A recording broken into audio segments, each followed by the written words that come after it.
dekat muka surat 114. Okey, struktur bunga. Sebelum tu ada sikit pengenalan.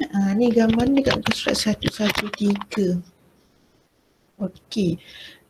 Benda yang ada dalam buku teks tu walaupun dia cerita macam pengetahuan macam National Geographic punya cerita kan, macam awak rasa tak ada kaitan sangat ke, tapi awak kena baca, kena tengok. Kadang-kadang benda-benda tu ditanya dalam soalan. Okey.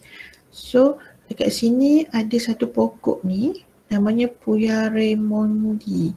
Pokok ni atau nama lainnya Permaisuri Andes merupakan spesies daripada famili Bromeliad. Okey, pendek ceritanya pokok ni tumbuh di Peru dan Bolivia. Okey. Yang baru masuk, cikgu baru mula je, jangan risau. Okey, pokok ni dia nak bagi tahu tinggi dia adalah 3,960 meter. 3,960 meter ni bersamaan dengan 3.9 kilometer. Kan? 1,000 meter sama juga 1 kilometer kan? Betul. 1,000 meter 1 kilometer. So kalau 3,900 meter maksudnya 3.9 kilometer. 3.9 kilometer kan? So dalam gambar ni nampak kecil tapi sebenarnya dia sangat tinggi. Mungkin ukuran tu daripada akar dia sekali lah, di belah bawah dia macam pokok kaktus.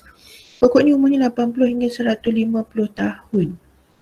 Dan dia macam pokok nenas. Ada pokok nenas yang jenis berduri tu. Dan dia ada bunga macam dalam ni. Bunga warna putih selebar 5 cm. Dan di pokok ni ada anther, tepi ni warna oranye. Warna oranye yang terang bagi menarik ejen pendebungaan iaitu burung kelicak. Burung ni adalah ejen pendebungaan untuk pokok Puya Raimondi. So pokok ni dia akan hasilkan bunga ni setelah umur dia 80 tahun. Dan lepas tu pokok tu akan mati. Sekali tu je. So pokok ni ada di Peru. Dia nak bagi tahu kat sini pasal pokok ni menghasilkan bunga dan mempunyai anther. Okey, benda ni sebenarnya dah belajar waktu tingkatan 1 dulu tapi mungkin ramai yang dah lupa. Ni contoh dia. Ni orang berdiri dekat bawah ni. Ni pokok ni. Tak cukup pun dalam gambar. Tak nampak dah. Ni pokok-pokok dia. Ini mungkin ada yang lagi tinggi daripada ni lah. Ni orang ni kecil je kat bawah. Jadi kita masuk pada tajuk bunga. Okey, bunga. Kenapa satu pokok tu kena ada bunga? Untuk menarik perhatian haiwan dan serangga. Bunga selalunya berwarna-warni supaya serangga datang. Dia nampak cantik, dia datang. Jadi dia boleh membiakkan pokok tu.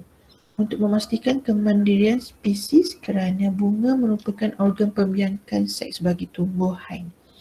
Macam ni lah kalau bunga tu ibarat seorang perempuan. Sebab perempuan ni selalunya dia pakai tudung kala-kala, baju dia bunga-bunga sangat cantik, lepas tu dia bersiap pakaian cantik-cantik. Macam benda tu boleh menarik perhatian, tapi janganlah pakai, nanti salah faham pula nanti awak kata untuk menarik perhatian lelaki. Bukan, maksudnya sifat semula jadi Tuhan buat bunga tu macam perempuan. Okey, tapi kan jangan kaitkan dengan organ pembiakan seks pula dengan manusia tadi. Ini untuk bunga. Okey, so ini gambar raja dalam buku teks Keratan Membujuk Sekuntum Bunga. Ni kita ingat balik recall yang waktu form 1 dulu. Kita tengok organ pembiakan jantan. Yang bahagian jantan dia dekat tepi sini. Kat tepi sini ini filamen yang hujungnya ada anther. Cikgu tak buat slideshow sebab bila buat slideshow dia jadi hang. Cikgu tunjuk kat sini je. Yang dekat sini ada anther, sini ada filamen. Sebelum tu cikgu nak ingatkan semula sebab ada telegram masuk. Join link quiz yang cikgu bagi hari tu. Sebab dalam tu setiap hari ada dalam 5 hingga 10 soalan objektif. Awak jawab je. Kalau awak tak pasti awak jawab je dulu. Tekan je, lepas tu dia akan keluar jawapan yang betul dengan yang salah kan. So awak boleh buat ulang kaji sambil-sambil awak duduk depan TV ke, sambil makan pun boleh, sambil antara waktu rehat-rehat sebelum nak tidur, waktu nak baring pun boleh. Tolong buka yang join yang grup quiz tu bukan cikgu punya, tu yang Malaysia punya. Okay, so organ, enter dan filamen tu adalah stamen. Stamen nama untuk dua-dua ni. Kalau spesifik enter dan filamen ni bahagian jantan. Kemudian kita ada carpel, bukan carpel, carpel, organ pemberikan betina. Atas ni ada stigma, bawah ni ada steel, masuk dalam ada ovari. Dia pun ada ovari macam manusia, dalam tu ada ovule. Kalau dekat sekolah boleh pergi ambil bunga nak tengok badan dalam ni, tapi sebab ni dekat rumah kita tak adalah tengok. Okey, yang ni tak payah. Ni cikgu tak pergi semua satu-satu lah. Ni contoh lagi gambar bunga yang betul. Pokok bunga lili. Bunga lili mempunyai bunga bisex. Bisex ni maksudnya pada bunga tu ada bahagian jantan dan ada bahagian betina. So organisma ini disebut hermafrodit. Hermafrodit maksudnya pokok yang bisex atau mempunyai organ jantan dan betina. Sebab tu pokok ada yang jantan saja, ada yang betina saja, ada yang ada dua-dua. Kalau awak tanam pokok, katakan kat rumah awak ada pokok mempelang, pokok pauh, tak pernah berbuah, itu maksudnya pokok tu pokok jantan sahaja. Kalau dia berbuah, dia mungkin betina atau dia mungkin ada dua-dua. So pada bunga ni, yang tepi ni ada 1, 2, 3, 4, 5, 6 ni adalah bahagian yang jantan. Yang tengah satu ni adalah pembiakan betina. Kalau perasan manusia pun sama. Kalau sperma ada berjuta-juta, ada banyak. Kalau ovum ada satu. So ini pun sama. Ini yang bahagian yang akan hasilkan gamet jantan. Dia ada banyak. Yang perempuan ni, yang betina ni ada satu. Okay, next. Kita tengok perbandingan antara bahagian jantan dan bahagian betina bunga. Bila sebut perbandingan, kena ingat perbandingan mesti tulis persamaan dan juga perbezaan. Kena ada dua-dua. Kalau soalan tanya nyatakan perbezaan antara bahagian jantan dan betina je, tu kita tulis perbezaan sahaja. Tapi kalau soalan minta perbandingan, ingat kena tulis persamaan dan perbezaan. Contohnya macam ni. Soalan tu 10 markah. Tulis perbandingan antara bahagian jantan dan bahagian betina. Awak tulis semua bahagian yang perbezaan je, awak akan dapat ini 2 markah, ini 2 markah, ini 2, ini 2. Awak ingat macam tu dapat 8. Sebenarnya tak. Dia kena ada persamaan. Persamaan yang ni mungkin dapat 1 markah. Kemudian kena buat lagi satu persamaan, dapat lagi 1 markah. Kemudian barulah tulis perbezaan, baru dapat markah penuh 10. Tak boleh tulis perbezaan sahaja. Walaupun perbezaan tu banyak dan cukup bilangan maksimum untuk markah 10 tadi, tapi tak dapat markah penuh 10 sebab tak ada persamaan yang 2 markah ni. Okey, so persamaan antara bahagian jantan dan bahagian betina, yang pertama, kedua-duanya menghasilkan gamet. Gamet tu kalau awak lupa, kalau manusia gamet adalah sperma dan ovum. Kalau gamet untuk tumbuhan, cikgu tulis kat sini. Kalau gamet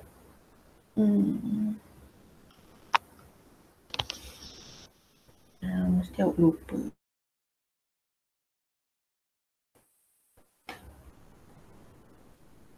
Kalau manusia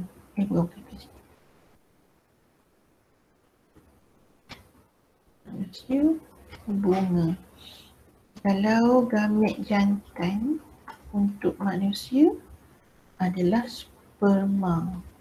Kalau untuk bunga kita panggil debunga. Tapi fungsi dia sama. Gamet betina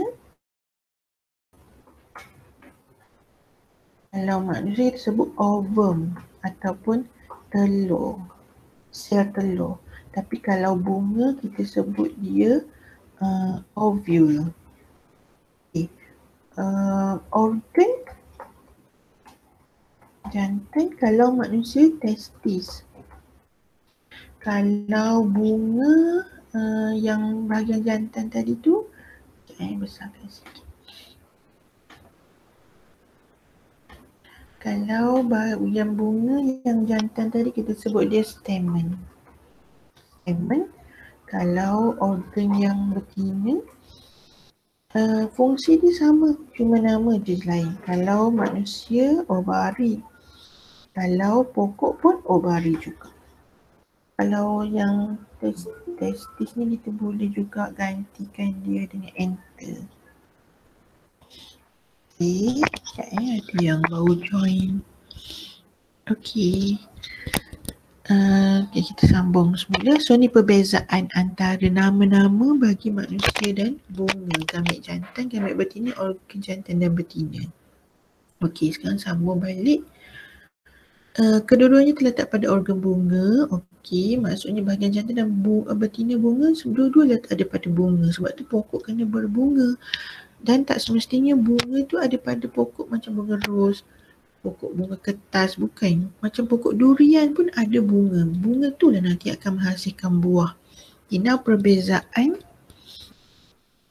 Bahagian jantan terdiri daripada stamen, bahagian betina terdiri daripada karpel. Okay, karpel mengandungi struktur filamen dan enter.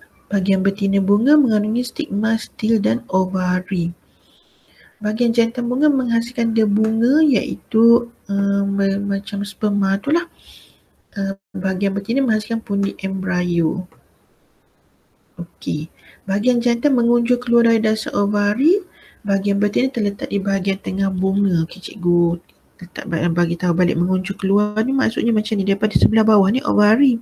Bahagian jantan daripada sebelah bawah keluar ikut tepi. Dia berada dekat tengah-tengah sini. Okey, itu semua adalah struktur je baru. Tajuk ni agak susah bila masuk cara-cara macam nak menghasilkan dia bunga dengan nak menghasilkan ovule. Okey, ni tak payah. Ni contoh bahagian jantan dan betina. Yang ada macam ni bahagian jantan ataupun namanya stamen, atau bahagian ni namanya enter. Ni lagi dekat. Ni enter, yang dekat tengah ni adalah bahagian betina, karpel yang kuning. Ini pun sama, ini pun sama, ini pun sama. Kalau pokok dekat sekolah kita boleh ambil bunga raya. Yang tepi-tepi ni bahagian jantan, yang tengah ni betina. Tak semestinya satu, kadang dia lebih daripada satu. Ini ada 3. Okey. Ini pun sama. Ni tak ada apa. Ni yang lagi dekat, awak tengok banyak sangat ni, macam debu-debu halus ni. Debu-debu ni adalah debunga. Okey, debunga yang akan membiak pada pokok bahagian betina. Banyak gambar contoh. Okey, sekarang ni kita banyak gambar. Nak tengok tajuk seterusnya, iaitu muka surat 116. Muka surat 116. Ni kalau kat sekolah kita boleh buat keratan rentas macam ni. Ni contoh kita potong sebelah dalam. Sebelah dalam nampaklah ni ada ovari, dalam tu ada ovule, ni ada style. Tapi sebab dekat rumah kan tak boleh. Okey, ini tajuk seterusnya 6.2, pembentukan debunga dan pundi embrio. Okay, benda ni ada dalam buku teks muka surat 116 dengan 117. Okay, dia memang banyak sangat istilah dalam ni. Dia agak, untuk cikgu pun cikgu kena baca dulu malam tadi. Tapi ni sebenarnya silibus lama. Okay, sekarang ni pembentukan debunga dalam enter. Yang cikgu nak terang sekarang ni, debunga yang daripada bahagian jantan tadi, ini bahagian enter tadi, macam mana debunga ni terhasil. Okey, ataupun dalam analogi dalam untuk manusia, macam mana sperma terhasil. Sekarang ni macam mana dia bunga terhasil. Benda yang sama bahagian jantan dia, tapi proses dia tak sama. Kita start daripada nombor 1. Ini gambar dia dengan penerangan dia. Cikgu guna penerangan buku teks sebab penerangan ni dah jelas dah boleh faham. Okey, yang pertama gambar ni. Enter. Okey, dalam ni ada bahagian dia bunga dia. Semasa perkembangan enter, sekelompok tisu turut tumbuh di dalam setiap lobul untuk membentuk 4 pundi dia bunga. Cikgu baca dulu nanti cikgu terang. Di dalam setiap pundi dia bunga terdapat beratus-ratus sel induk dia bunga atau sel induk microspora yang diploid dalam kurungan 2N. Okey, kita sambung balik yang tadi tu. Cikgu nak terang pasal perkataan diploid tadi tu. Nak bagi awak faham betul-betul. Jadi dalam ni ada sel induk microspora. Bila awak tengok microspora, awak dah rasa ni apa benda kan? Dia sebenarnya dia bunga tadi juga. Benda yang sama. Okey, tadi ada 1, 2, 3, 4 ni, pundi dia bunga. Dia besarkan gambar, nampak macam gambar kedua ni. 1, 2, 3, 4. Jadi, sekarang ni kita bulatkan satu pundi dia bunga. Dalam ni ada kecil-kecil. Dalam tu lah dia bunga. Ataupun nama lainnya sel induk microspora. Dalam bio ni banyak nama. Dia lebih daripada satu nama. Jadi sebab tu macam kadang-kadang awak confuse. Sebenarnya dia adalah dia bunga juga. Okay, nombor 2, penerangan dia.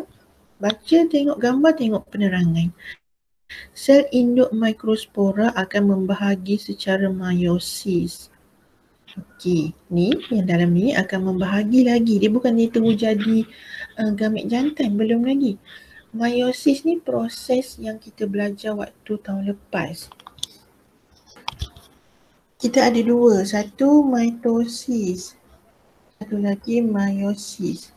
Mitosis ni adalah pembahagian sel selain sel pembiakan.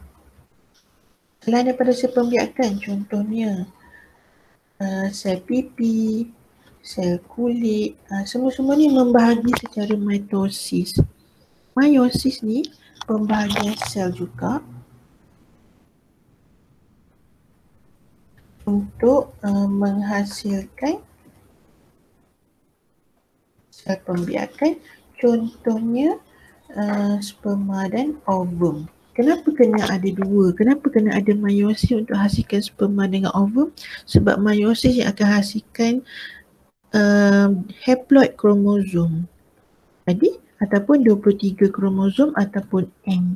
Kalau mitosis dia hanya untuk sel-sel biasa yang akan jadi diploid ataupun 46 ataupun 2N. 46 ni untuk manusia. Kalau haiwan dia tak sama, dia lain pula. Ini contoh kita bagi manusia. Jadi kita dalam badan kita ni ada 2 cara pembahagian sel. Satu mitosis untuk sel-sel biasa. Satu lagi meiosis untuk sel pembiakan.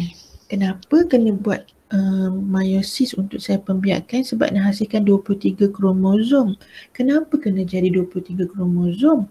Sebab yang tadi itulah yang cikgu cakap, sperma dengan ovum tadi dia kena ada 23 nak bergabung dengan ovum yang 23 nak suruh jadi 46. Jadi dia kena ada 23. Kalau tak ada meiosis, sperma ni 46, ovum ni 46, dia akan jadi 92. Kalau jadi 92, dia tak akan jadi manusia normal, dia akan jadi benda lain. Okey, dia masih jadi 46. Jadi kena berlaku meiosis. Sama juga macam tajuk dia bunga. Dia bunga ni adalah sperma bagi tumbuhan.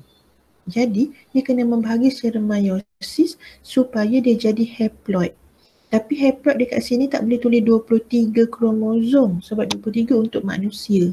Pokok dia punya kromosom ni tak sama dan setiap pokok, setiap manusia, setiap haiwan dalam dunia ni semuanya kromosom, bilangan kromosom tak sama. Jadi dia kena membahagi untuk hasilkan 4 sel microspora yang haploid. Awak tanya pula nanti kenapa 4? Sebab meiosis memang menghasilkan 4 sel. Siapa ni? Syahira Zafira. Okey. Mana tadi? Empat sel makrospora ni dipanggil tetrad. Macam ni. Ni yang asalnya satu jadi tetrad. Yang satu ni sebenarnya kecil dalam ni. Yang kecil dot ni satu dan jadi empat. Macam ni selepas proses meiosis. Kemudian yang inilah akan menjadi debunga. Okey, debunga. Ini 1, 2, 3, 4 ni haploid. Okey, kemudian gambar yang ketiga ni mitosis pula. Sekarang ni mitosis. Tadi meiosis. Mitosis, nukleus dalam debunga akan membahagi secara mitosis menghasilkan sel dengan dua nukleus iaitu nukleus bencana dan nukleus tiup. Okey, cikgu ulang balik. Tadi ada pundi debunga. Dalam dia ada debunga atau nama lain sel induk mikrospora. Kita besarkan jadi macam ni. Satu. Kemudian dia akan jadi tetrad. Jadi empat macam ni sebab dia dah mengalami proses meiosis yang menghasilkan empat sel yang baru. Kita panggil dia haploid. Okey, haploid. Kemudian dia akan jalani mitosis. Ni, tadi ada satu nukleus. Nukleus ni akan bahagi dua macam ni pula. Ada satu yang besar sikit, ada satu lagi yang kecil sikit dalam bulatan warna biru. So yang besar ni namanya nukleus tiup. Yang kecil ni namanya nukleus penjana. Dua-dua ni datang daripada satu ni. Satu ni. So kalau satu ni bahagi dapat 4, ini 4, 8, 12 dapat 16 sel yang baru. Tapi ni kita ambil satu je contoh dan setiap sel tu ada, setiap nukleus tu akan jadi dua nukleus yang baru, nama nukleus tiup dan nukleus penjana. Nanti nak tanya kenapa ada dua macam ni. Kita akan tengok fungsi dia waktu persenyawaan dengan bahagian betina. Dinding kantung bunga yang tebal dan kalis air akan pecah apabila debunga matang, debunga akan dibebaskan. Okay, benda-benda ni ada dekat dalam pundi debunga, dekat dalam entel sini. Sampai satu masa, dia akan jadi kering, dia akan pecah. Bila dia pecah, dia akan terbang keluar. Terbang, dibawa oleh angin, pergi ke pokok atau bahagian betina. Ataupun boleh juga haiwan macam serangga ke pijak bahagian ni, dia punya kaki tu lekat bahagian debunga tu lekat pada kaki, contohnya rama-rama. Rama-rama tu pergi bahagian betina dan dia akan bawa bahagian jantan tu ke bahagian betina. Okey, sampai dekat situ boleh faham ke tak? Ada tak nak tanya macam blur-blur ke, tak faham ke? Cikgu sampai sini je, tak ada sambung. Sebab kalau sambung lagi nanti awak akan jadi pening. Hari ni kita belajar bahagian pada bunga iaitu bahagian jantan dan betina. Kemudian kita belajar macam mana debunga atau sperma pada pokok atau pada bunga terhasil melalui proses meiosis dan mitosis. Kenapa dia kena jadi macam tu? Kena jadi haploid sebab dia nak bilangan kromosom tu separuh. Bila dia bergabung dengan ovule nanti dia akan jadi diploid dan jadi pokok atau bunga yang normal. So hari ni sampai situ ada soalan? Ada soalan tak? Ada. Ya? Faham Alia ni dia dia cakap selalu jarang dengar. Ada kelas. Okey, last kali ini dekat dalam buku teks juga ada setengah pokok macam pokok pen dan pokok fir ni macam pokok Christmas tu. Dia tak ada macam enter atau macam ni. Dia punya debunga dalam bentuk koin. Dalam bentuk koin. Contohnya ini. Ini adalah koin debunga. Ini adalah koin biji benih pokok pin. Pokok pin awak tahu kan macam dekat Cameron ada, dekat kawasan-kawasan yang sejuk ada. Ya Allah. So koin debunga adalah bahagian pembiakan jantan dan koin biji benih adalah bahagian betina. Koin debunga ni ada macam sisik dekat tepi dia. Dan satu pokok akan ada dua-dua bahagian. Jadi Kalau awak tengok pokok tertentu, awak duk cari mana bahagian jantan betina dia, awak tak perasan sebab awak tengok dia lain daripada bunga biasa. Dia boleh jadi juga dalam bentuk koin. Ini contoh ejen pendebungaan. Tadi tu bila pundi debunga dia dah meletup, dia nak keluarkan debunga tu. Contohnya macam rama-rama. Yang sebelah ni serangga. Bukan, yang ni tak ada. Yang gambar B ni yang tak ada didebungakan oleh serangga. Selalunya bunga yang berwarna-warni akan didebunga oleh serangga sebab warna dia cantik, serangga tu akan pergi. Macam pokok B ni, dia bunga warna putih tapi dia punya debunga dia ringan, dia boleh terbang, dibawa oleh angin. So dekat dalam ayat ni, awak tengok sebenarnya ada benda kat sini point dia. Contoh bunga yang didebunga oleh angin ialah jagung, rumput dan padi. Okey, 3 contoh ni adalah bunga yang tak perlukan serangga untuk bawa dia punya debunga ke bahagian betina. Kalau bunga yang didebunga oleh haiwan tu macam burung dan serangga ialah rambutan, durian, betik, bunga ros, bunga matahari dan bunga raya, kerana ada serangga yang tolong bawa dia. Dan debunga tu kasar dan melekit. Melekit tu dia ada macam madu kat ujung-ujung dia tu, lekat dekat kaki serangga. Okey, so cikgu stop sampai situ. Okey, pembentukan pundi embrio dalam ovule. Untuk tajuk tumbuhan, bab ini yang paling susah. Bab pembiakan tumbuhan ni paling susah dan kadang-kadang keluar soalan. Dulu kita gabung dengan pembiakan manusia. Sekarang kita asingkan pembiakan manusia tingkatan 4, pembiakan tumbuhan tingkatan 5. So budak selalunya susah nak explain benda ni sebab kita tak nampak benda kat dalam tumbuhan kan. Okey. So kita tengok ayat demi ayat. Ayat ni sama dengan ayat buku teks. Cuma kita buat point supaya lagi senang nampak. Okey, ni gambar dia, struktur ovule yang matang. Bila sebut ovule, ini bahagian betina. Yang hari tu bahagian jantan. Ovule ialah struktur bunga yang terbentuk di dalam karpel. Ovule berkembang daripada selapis tisu yang terdapat dalam ovari.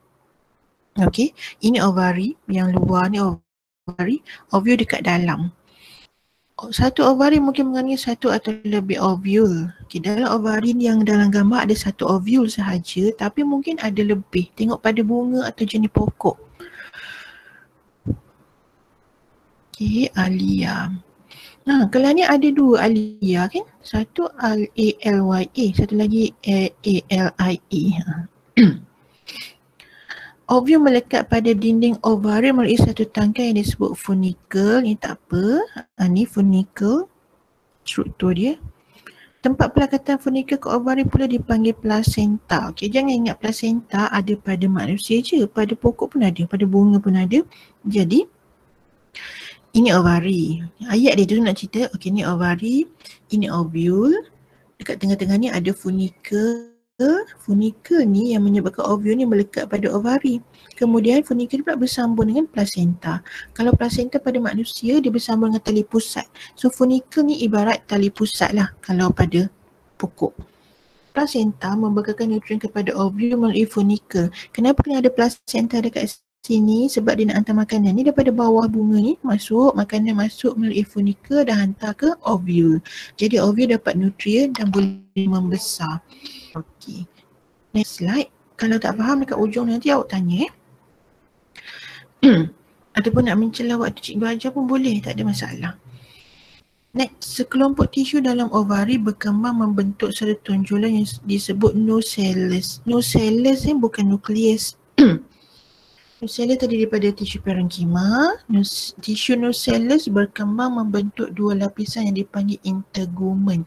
Okey, sekarang ni benda yang cikgu tengah terang kat 2 slide ni. Slide 1 dengan slide yang kedua ni. Dua-dua ni sebenarnya menceritakan tentang struktur. Bukannya proses. Kalau dalam Bayu, kita ada struktur. Struktur maksudnya dia bagi gambar dan dia bagi nama-nama. Kalau proses macam ni. Dia bagi gambar, dia bagi lepas ni satu, lepas tu jadi apa, jadi apa, jadi apa. Tu dalam bio. So yang slide tadi tu menerangkan tentang struktur. Nak kena faham. Awak sebenarnya bila dah faham ayat ni, awak boleh tengok gambar dah tahu dah. Tak payah baca dah pun. So kalau buku teks muka surat 119 tu sebenarnya yang penting kalau next time untuk exam, hafal yang penerangan untuk bunga raya dekat sebelah bawah tu. Untuk gambar ni. Okay. Untuk gambar yang satu dekat atas tu, Raja 6.5 ni, hafal dia punya nama-nama. Ayat yang panjang ada 2 perenggan tu, tak payah baca dah. Okey, atau ayat-ayat ni tak payah baca. Ini nak terangkan tentang kedudukan-kedudukan dia je. Cuma kalau ada masa boleh baca, tapi kalau macam awak dah last minute dah, awak tengok dia punya struktur gambar dengan yang proses. Okey. Sebenarnya dia nak bagi tahu kat sini, dalam overview ni ada nucellus. Dalam nucellus ni, dalam overview ni ada nucellus. Kemudian nucellus ni berkembang menjadi integumen yang warna kuning. Okey, mesti awak pening kan? Sebenarnya semua nak cerita pasal nama-nama ni. Pada hujung integumen terdapat satu bukaan kecil dipanggil micropyle, itu struktur yang membenarkan udara dan air masuk ke dalam biji benih semasa percambahan. Okay, cikgu ulang semula. Luar sekali ada ovari. Ni ovule melekat pada ovari. Ovule ni dia bersambung dengan ovari melalui funicle. Funicle bersambung dengan placenta. Placenta nak bagi nutrien kepada ovule. Okey. Kemudian dalam ovule ni pula ada ni ovule yang ni. Yang ini dalam ovari ni ada nucellus. Dalam nucellus ni pula kat sebelah tepi dia ni ada integumen. Okey, integumen, dan ada satu bukaan integumen namanya micropyle supaya udara dan air boleh masuk ke dalam biji benih untuk bercambah. Okey, untuk bercambah. Kemudian dalam nucellus ni kalau tengok, dalam nucellus ni awak nampak ada banyak bulat-bulat ni kan? Ini adalah pundi embrio. Pundi embrio yang kita akan belajar sekejap lagi. Apa yang dekat dalam dia, apa nama-nama ni semua. Okey. Di ayat yang last sekali, salah satu daripada sel nucellus ialah sel induk megaspora atau dipanggil sel induk pundi embrio. Yang ini cikgu cakap tadi lah, ada pundi embrio. Okey, dah. Okey, sekarang kita pergi pada Raja 6.6. Pembentukan pundi embrio. Pembentukan pundi embrio. Maksudnya dia nak cerita macam ni. Ini gambar kan. Daripada 1, 2, 3 dan 4. Kalau tengok dekat sini, dalam ni ada yang macam nucellus tadi. Kalau tengok dia ada satu je ni. Warna purple. Gambar ni awak tengok dekat dalamnya ni ada 3 dekat atas, 2 dekat tengah, 3 dekat bawah. Ada 8 bulatan kecil dalam tu. So sekarang ni untuk gambar rajah yang ini, dia nak terangkan macam mana daripada satu nukleus ni, satu sel ni berkembang menjadi 8 sel dekat dalam. Faham ke? Yang ini yang dah ready, yang dah siap dah. Sebelum dia jadi macam ni, dia sebenarnya bermula daripada macam ni. Daripada satu je kat dalam. Besar kan? Daripada ni ada satu je, berkembang barulah jadi 8 macam ni. So sekarang kita nak tengok macam mana dia nak jadi 8. Kita panggil pembentukan pundi embrio. Pembentukan pundi embrio. Okey, soalan ni selalunya kalau keluarlah untuk format KBSM, dia keluar tajuk kertas 2 struktur. Tapi dia boleh keluar esei. Selalunya kalau keluar esei, budak susah sikit lah nak jawab. Sebab dia tak ingat istilah-istilah ni kan. Okey, sekarang kita start daripada nombor 1. Nombor 1, sel induk megaspora 2N membahagi secara meiosis menghasilkan 4 sel megaspora yang haploid. Okey, ni awak dah pening dah. Apa benda sel induk megaspora? Sel induk megaspora ni yang ini, yang bulatan ni. Okey, dia ada satu je kan. 2N, maksudnya kromosom dia diploid. Kalau manusia 46, tapi kalau bunga raya tak ingatlah pula berapa. Contoh kita letak 30 lah. 30 kalau 2N. Kalau N atau haploid 15. So ini dia ada 2N. Membahagi secara meiosis. Kalau meiosis dia akan menghasilkan separuh. Kalau 46 dia akan jadi 23. Kalau diploid dia akan jadi haploid untuk meiosis. Ingat, meiosis hasilkan separuh bilangan kromosom daripada yang asal. So untuk yang ini pun sama. Bila meiosis 2N akan jadi N. Kalau dia tadi 30, dia punya kromosom dia akan jadi 15. Kemudian akan hasilkan 4 sel megaspora. Sel induk megaspora, yang ini sel anak dia ada 4. Nak bagi lagi besar.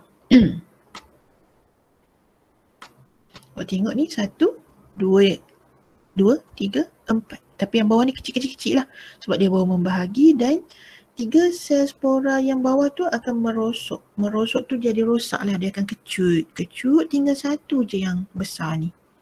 Tinggal 1 je yang besar. Yang 3 tu akan musnah. Macam juga proses, kalau awak ingat,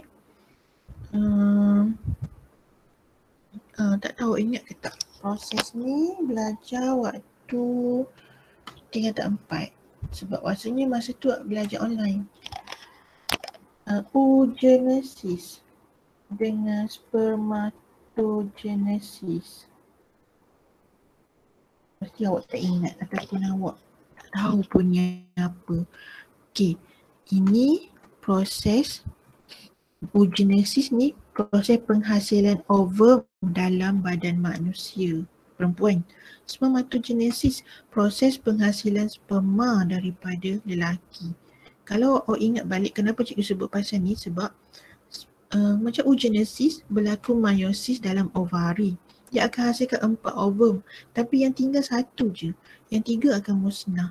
Spermatogenesis pula akan hasilkan 4 sperm baru dan 4-4 akan hidup. Sebab tu dalam badan lelaki sperma ada banyak, manusia perempuan ovum ada 1 sebab 3 lagi musnah. So sama juga dengan yang ini tadi. Lepas meiosis, ini bahagian betina tadi sama macam perempuan, macam manusia. Dia ada terbahagi jadi 4, tapi yang 3 ni rosak. Dia tinggal 1 je. Okay. Next, nombor 3. Nukleus dalam sel megaspora berkembang. Yang ini tadi dia akan jadi besar. Tadi dia kecil kan? Jadi besar saiz dia dan akan bermitosis 3 kali menghasilkan sel dengan 8 nukleus. Awak kata pula mitosis 3 kali. Mitosis ni macam ni. Mitosis 1 jadi 2. Ni dalam ni ada yang purple ni nukleus tau. Yang purple ni nukleus.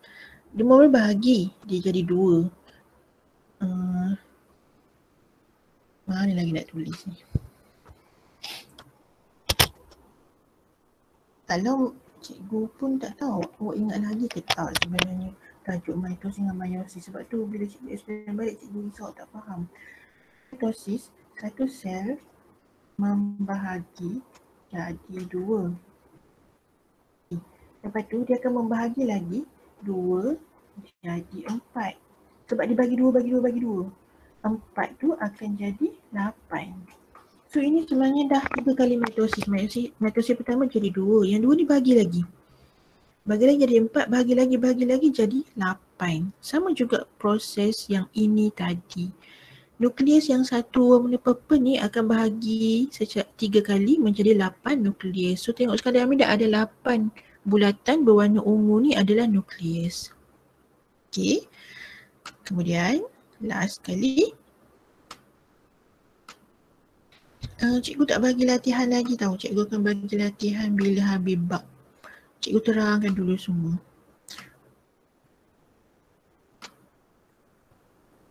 Terangkan dulu semua bab ni baru bagi soalan. Lagipun hari tu kena buat video kan. Dah ada tugasan untuk minggu lepas. Okey. Nombor 4. Tengok bila dah dapat 8 tadi. 3 nukleus akan bergerak ke satu hujung pundi embrio membentuk 3 sel antipodal. Bila baca ni kan tak boleh baca laju-laju. Kalau baca 3 awak tengok pun tak apa benda ni, awak pun malas, tak faham. Awak kena tengok satu-satu macam cikgu baca. 3 nukleus. Okey, 3 mana? Tengok, 3 ni bergerak ke satu hujung pundi embrio ni apa benda? Hujung pundi embrio ni, inilah pundi embrio, ni kat ujung. Membentuk 3 sel antipoda. Tengok, okay, 1, 2, 3 dah ada label sel antipoda. 3 ni bergerak ke atas. 3 lagi bergerak ke hujung bertentangan membentuk 2 sel sinergik dan 1 sel telur. Okey, apa tengok? Oh, lagi 3 kat sini. 3 kat bawah sini namanya sel sinergik. Yang 2 ni sel sinergik. Yang di label warna hijau ni sel telur. Jadi 3 kat atas, 3 dekat bawah. 2 nukleus yang di tengah pundi embrio membentuk nukleus kutub. Dekat tengah-tengah tinggal 2. Namanya nukleus kutub. Jadi daripada 8 tadi dia akan tersusun 3 atas, 3 bawah dan 2 di tengah. Okey, sekarang ni untuk tajuk ni dia nak explain dekat awak bagaimana terbentuknya pundi embrio yang ada 8 nukleus dekat dalam selepas proses meiosis dan mitosis. Okey, mungkin ada yang tanya kenapa nak kena belajar benda ni, kenapa nak kena tahu daripada 1 jadi 8.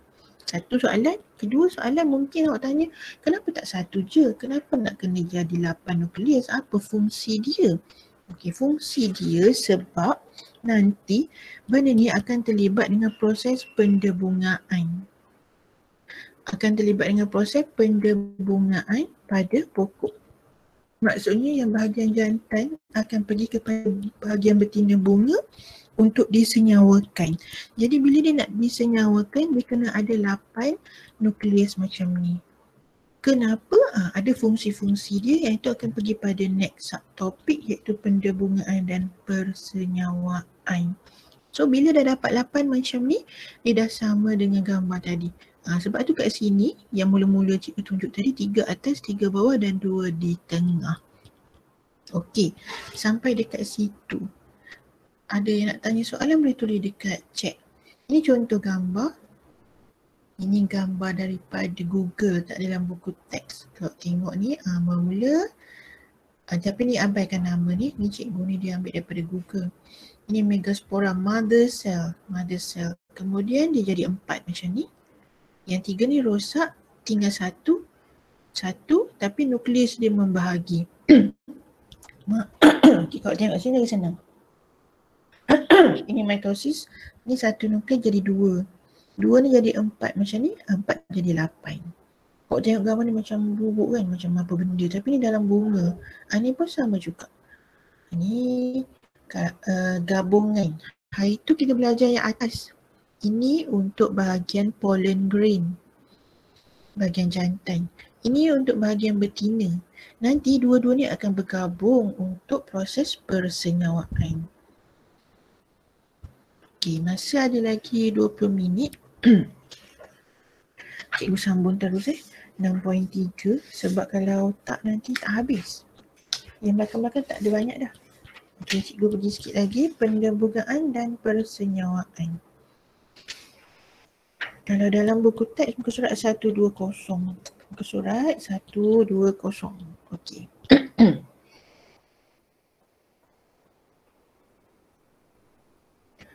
Pendebungaan. Yang ni bolehlah awak ingat maksud. Ada yang tanya soalan apa itu kan. Nak kena hafal ke? Apa maksud, apa perkataan itu? Dia tanya haploid tu apa, diploid tu apa, kena hafal ke kan? Tak payah hafal. Tapi untuk tajuk maksud pendebungaan ni bolehlah hafal maksud dia. Tapi kalau awak faham sebenarnya tak payah hafal pun. Awak tahu pendebungaan ialah proses pemindahan debunga dari anther ke stigma suatu bunga. Senang cakap daripada bunga, contoh yang ini. Ini satu bunga yang sama. Kat hujung-hujung ni ada pollen grain ataupun debunga.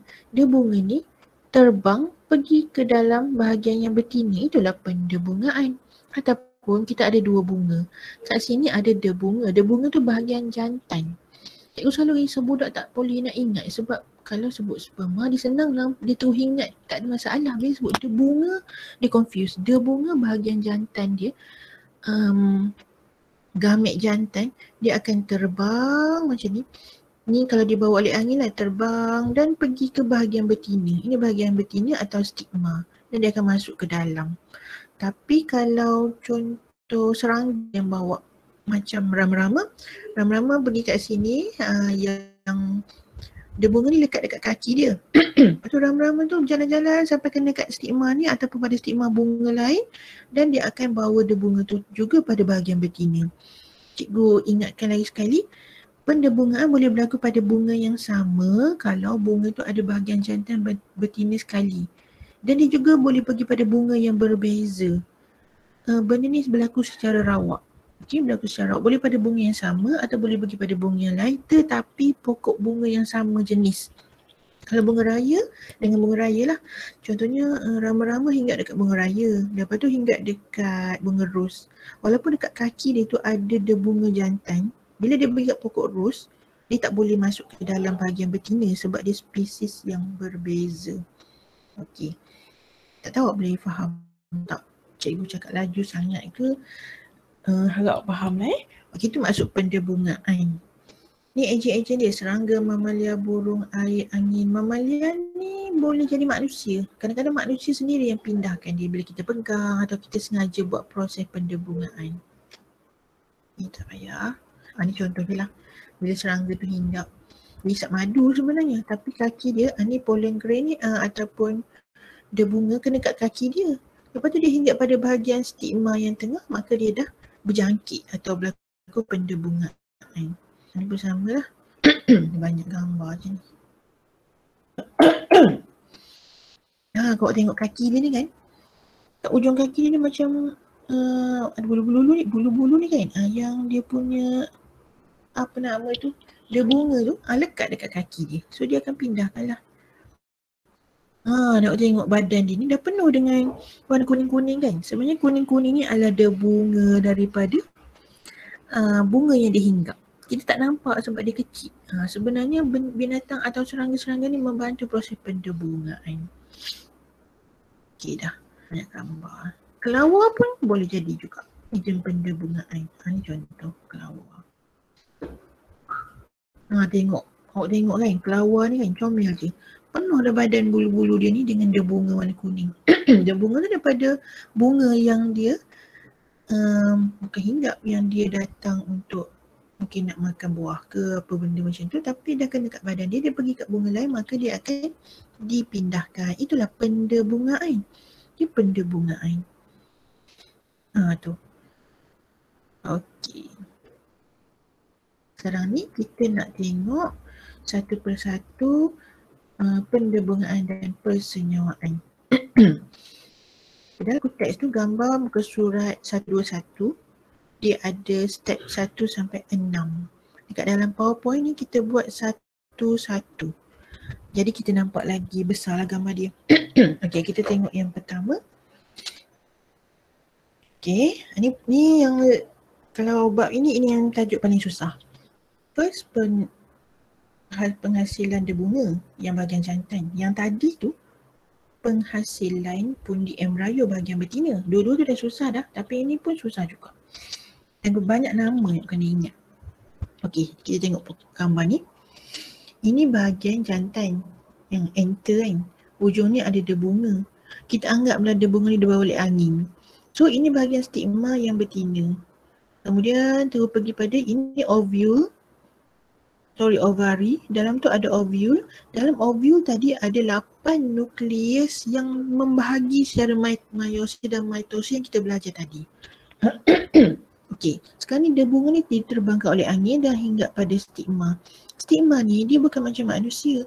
Manusia kalau sperm tu dia dah ada laluan dia. Cervix semua tu pergi ke tube fallopian kan. Tapi Tuhan buat pokok ni, bunga ni tak ada laluan. So dia ada keistimewaan dia. Dia ada proses dia macam mana dia boleh masuk ke dalam. Okay, kita tengok satu persatu.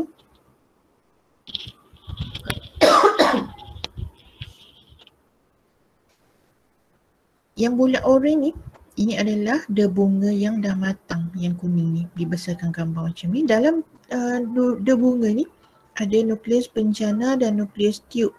Okay, nanti awak kata dari mana-mana pula datang nukleus penjana dan dengan nukleus tube ni. Awak dah lupa kan? Okey, cikgu balik semula pada PowerPoint hari tu.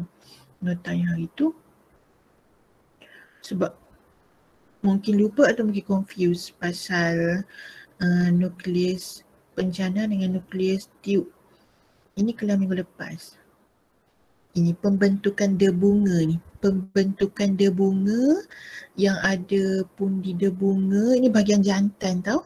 Ada sel induk jadi 4 sel. Kemudian dia pecah 4 macam ni. Dan dalam setiap debunga tu ada satu nukleus tiup dan nukleus penjana. Ini proses yang hari tu. Jadi hari ni nak tengok balik macam mana dia pergi kepada bahagian stigma. So inilah datangnya nukleus penjana dan nukleus tiup. So dia datang sini. Dinding enter pada debunga yang matang akan mengering, mengecut dan merekah. Ni yang hujung enter ni, waktu biasa dia tak kering. Sampai satu masa bila dah matang dia akan pecah. Dia mengering, mengecut dan merekah. Merekah tu pecah, debunga tu akan keluar berterbangan. Kemudian dibebaskan dan dipindah ke stigma pada bunga sama atau bunga berlainan. Okey, tadi cikgu cakap ada bunga yang ni bunga yang sama atau dia terbang pergi pada bunga yang lain. Tapi pokok yang sama atau pokok yang lain. Okey, dah settle gambar yang pertama. Gambar yang kedua. Untuk penerangan ni sebenarnya nota nombor 1 dan nota nombor 2 dalam buku teks. Eloknya buku teks tu ada sebelah awak lah, bawa awak nampak. Okey, gambar seterusnya sebelah bawah dia. Ini nota nombor 3. Nota nombor 3. Okey, tadi debunga datang kat ujung ni kan, kita besarkan gambar dia. Awak tengok debunga dah lekat dah dekat hujung stigma. Debunga ni lah yang akan membentuk laluan masuk. Okey, Allah buat benda ni kan, kita tak boleh nak fikir tapi orang dah kaji, orang bahagian botani. Kita tak fikir macam mana pokok membiak, dia tak boleh bergerak, dia tak boleh macam manusia, macam haiwan. Kita manusia, haiwan boleh bergerak, boleh macam-macam kan. Tapi pokok, bila fikir, okey Allah buat elok dah, ada ejen tolong bawa. Kalau pokok tu tak ada serangga bawa, ada angin tolong bawa. Fikir, wah angin tu rupanya ada fungsi dia membawa debunga bahagian jantan ke bahagian betina. Lepas tu haiwan tu awak fikir macam kenapa Tuhan buat lebah lah, serangga-serangga macam tak ada kegunaan, semut lah. Rupanya haiwan-haiwan ni membantu pokok membiak. Lepas tu bila dia membiak, fikir pula macam mana debunga tu boleh masuk ke dalam, macam mana boleh membiak bersenyawa dengan bahagian betina. So inilah proses dia. Bila awak fikir benda ni kan, awak rasa macam besar sangat benda yang Allah buat tu. Okey, debunga yang telah dipindah ke stigma ni, ini akan bercambah dan membentuk tiup debunga. Dia ni akan bercambah dan membentuk tiup untuk masuk ke dalam. Memanjang dan tumbuh ke arah ovule. Dia akan masuk dalam sikit sampailah dia pergi dekat ovule. Okey, sampai dekat ovule. Nanti awak kata pula macam mana dia boleh masuk ke dalam? Inilah fungsinya, ada 2 nukleus. Kenapa dalam sperma ada 1 nukleus je untuk bersenyawa dengan ovum, tapi Tuhan buat untuk pokok dia ada 2 nukleus pada bahagian jantan dia. Sebab bila dekat sini, nukleus tiup ni kerja dia buat laluan. Dia akan buat laluan untuk nukleus yang belah belakang tu masuk. Dia ada 2 nukleus. Nukleus depan ni fungsi dia bukan untuk persenyawaan tapi untuk buat laluan. Dia ni macam orang yang membantu kita untuk macam ni lah, orang tu nak kahwin. Ini persenyawaan ni macam kahwin lah kan. Ada seorang kawan baik kita ni, dia lah yang susah-susah untuk kita, buat segala benda untuk kita. Sekarang dia buat laluan ni untuk masuk. Sebenarnya gamit jantan yang nak kahwin tu yang ini. Ayah dia ni tolong kawan baik, best friend kepada gamit jantan ni. Lepas tu awak tengok, kenapa pula gamit jantan ni ada 2? Okey, sebab nukleus tiup ni buat laluan, yang gamit jantan ni akan membahagi kat sini pula. Okey, tengok gambar seterusnya dulu ya, mungkin awak tak faham tadi. Ini gambar yang bawah dia. Semasa pertumbuhan tiup debunga berlaku, nukleus penjana akan membahagi secara mitosis untuk membentuk 2 gamit jantan. Ini nota nombor 4 dalam buku teks. Gamit jantan tersebut bergerak turun mengikuti nukleus tiup. Hujung tiup debunga akan merembeskan enzim untuk mencernakan tisu-tisu stil. Yang dalamnya namanya still. Tengok ni laluan dah sampai dah. Dah sampai dah dekat sini. Okey. Kita tengok semula gambar atas tadi. Ada lagi 8 minit. Okey, mula datang debunga. Debunga. Dalam debunga ni ada dua nukleus. Nukleus pencana dengan nukleus tube. Sampai dekat sini, nukleus tube ni dia akan keluarkan macam enzim. Dalam tumbuhan pun ada enzim. Enzim ni akan membantu nukleus tube buat laluan. Dia macam korek sampai ke dalam. Yang belakang ni nukleus pencana tadi satu tapi membahagi jadi dua. Selama perjalanan ni dia sambil-sambil tu dia akan membahagi dua. Jadilah dia dua gamet jantan. Sampailah dia buat laluan sampai dekat ovule, nukleus tube ni akan musnah, akan merosok, mengecut. Dia betul-betul sampai sini, orang tu dah kahwin, dia pun belah lah, dia pergilah. Dia betul-betul tolong kawan dia, tapi dia sebenarnya tak ada fungsi bukan untuk bersenyawa. Yang nak kahwin, nak happily ever after yang gamet jantan. Yang dia ni, okey dah siap settle pergi, tapi dia sangat membantu. Kalau nukleus tube ni tak ada, gamet jantan ni tak boleh masuk. Gamet jantan ni tak boleh berdikari, dia tak boleh buat laluan tanpa nukleus tube. Okey, so sampai dekat sini, nukleus tube dah tak ada, dah hilang dah pergi. Tinggallah gamet jantan yang dua tadi tu masuk ke dalam ovule. Bila tengok proses ni, awak bayangkan benda tu macam manusia, macam cerita tadi, ada yang tolong dia, ada yang ni, bawa boleh ingat. Kalau tak, awak bayangkan dia pokok je, benda tu jadi susah. Okey. Last kali, apabila tiup dia bunga sampai di ovari ni, tiup dia bunga laluan tadi. Tiup dia bunga akan menemui ovule melalui micropyle. Itu tujuan micropyle yang mula-mula kita belajar tu masuk ikut sini. Nukleus tiup tu dia tahu laluan ikut mana. Nukleus tiup akan merosok, kesian dia. Dia ni manusia yang baik ni, dia betul-betul tolong. Ikhlas. Kemudian kedua-dua gamet masuk ke dalam pundi embryo. So dia dah cakap bye-bye semua, nukleus tube pun pergi. Gamet jantan tu dah sampai dah dekat rumah pengantin perempuan. Yang ni bayangkan ni rumah pengantin perempuan lah. Benar. Okey, dekat dalam ni ada 8 nukleus yang kita belajar tajuk tadi. Tajuk penghasilan pundi embryo. Okey, so dah ada 8 ni kat dalam dengan 2 gamet jantan. Ni dah sampai dah, tapi belum lagi proses persenyawaan. Okey. Dia punya ayat. Apakah akan terjadi selepas tiup dia bunga berjaya menembusi pundi embryo? Macam cerita novel ke apa. Dia tanya kita soalan. Ni jawapan dia. Akan berlaku persenyawaan ganda dua. Ingat dalam tumbuhan, persenyawaan ganda dua. Dia bukan macam manusia. Persenyawaan ganda dua. Persenyawaan ganda dua. Ada lagi 5 minit cikgu habiskan terus sebabnya tak nak simpan dah tajuk yang susah ni.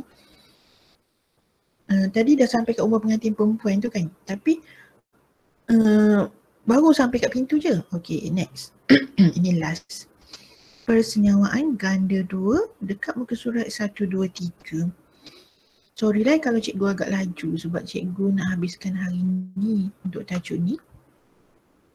Okey, sekarang ni tadi dah bunga, dah gamet jantan dah masuk sampai sini, nukleus tube. Okey, dah sampai. Okey, settle lah. Ni dah belajar dah gambar ni tak ada apa, settle. Okey, sekarang ni gambar yang ini. Gambar yang ini pun dah belajar tadi. Apabila tiba di pundi embryo, tiup dia bunga menembusi ovule micropyle dan nukleus tube merosok. Okey, ni pun dah tak ada masalah. Dah belajar tadi. Nombor 2. Sekarang ni yang sampai dekat sini 2 gamet jantan kan. 2 nukleus gamet jantan. Kita tengok ini. Satu daripada gamet jantan akan mensenyawakan telur. Kita ada 2 tadi. Satu akan mensenyawakan telur. Mana telur kat sini? Yang warna kuning ni. Abaikan gambar nukleus tube ni. Dalam ni tadi ada 8.